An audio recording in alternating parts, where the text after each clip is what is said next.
Hello and welcome to the Titus Timeout podcast. I'm Jenny Abney-Civy and today we're going to discuss chilled beams. I felt this was an appropriate topic since Titus will be releasing our new chilled beam product line this week.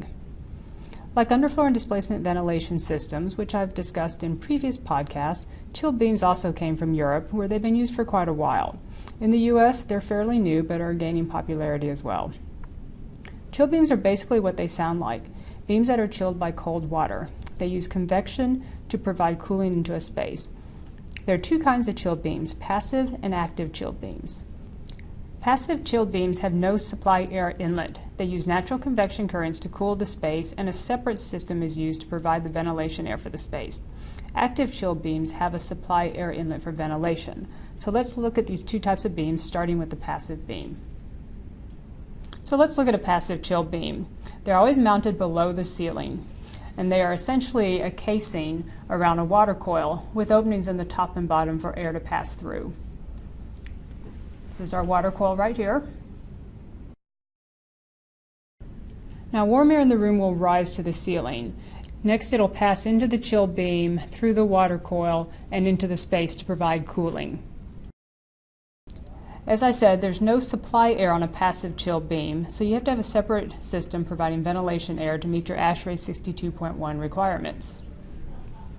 Passive chill beams are not as common as active chill beams in the US, so let's move on to active chill beams. Active chill beams look a little bit like this. They mount flush with the ceiling. There's a plenum on top with a supply air inlet. And then the water coil is mounted here on the face.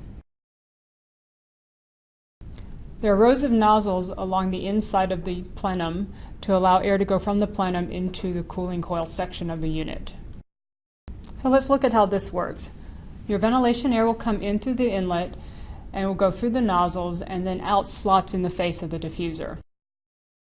This will cause a low pressure zone right in the center of the face of the diffuser, just under the water coil. Warm room air is pulled up over the coil and is cooled down. It is mixed with the ventilation air coming through the nozzles and goes into the space to provide cooling. Chilled beams decouple the sensible and latent loads in a space. You can probably find a dozen good explanations for sensible and latent load online. The engineering toolbox defines it as the sensible cooling load refers to the dry bulb temperature of the building, and the latent cooling load refers to the wet bulb temperature of the building. Think of sensible load referring to the temperature on a thermometer, and latent load referring to the humidity. Like I said, chill beams allow you to decouple the sensible and latent load, so the chill beam itself handles the sensible load in the space. The latent load is typically handled with a dedicated outdoor air system, or a DOAS system. The DOAS system dehumidifies the outside air before it enters the primary air stream. One big benefit to this is that you're using water to handle the space load, and water is a much more efficient way to transfer energy. Water is almost 3,500 times as efficient when it comes to heat transfer compared to air.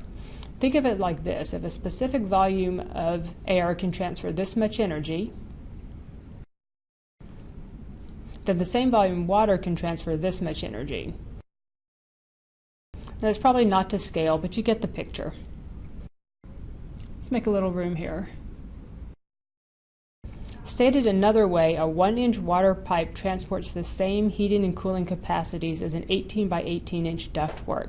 This huge difference means that you can cool the space using piping that's 1 inch versus running larger ductwork throughout the building. This saves on the material cost of the ductwork in the building.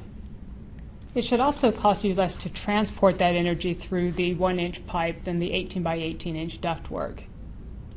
In a chilled beam system, you still have to run ductwork for the ventilation air though.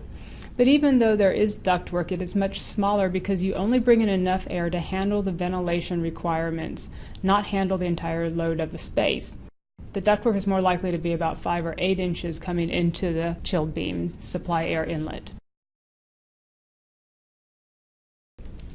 Another benefit of chilled beam systems is that they use warmer supply water temperatures and warmer supply air temperatures than a conventional overhead air distribution system.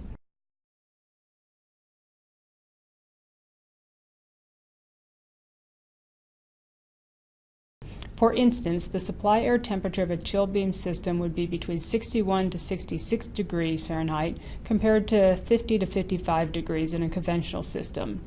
The cold water temperature would be 55 to 64 degrees for a chill beam compared to 40 to 45 degrees in a conventional system, and the hot water temperatures are 100 to 140 degrees compared to 140 to 180 degrees for a conventional system.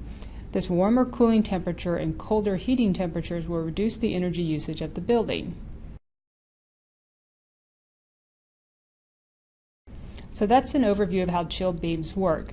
We'll go into more about using chilled beams in a future podcast.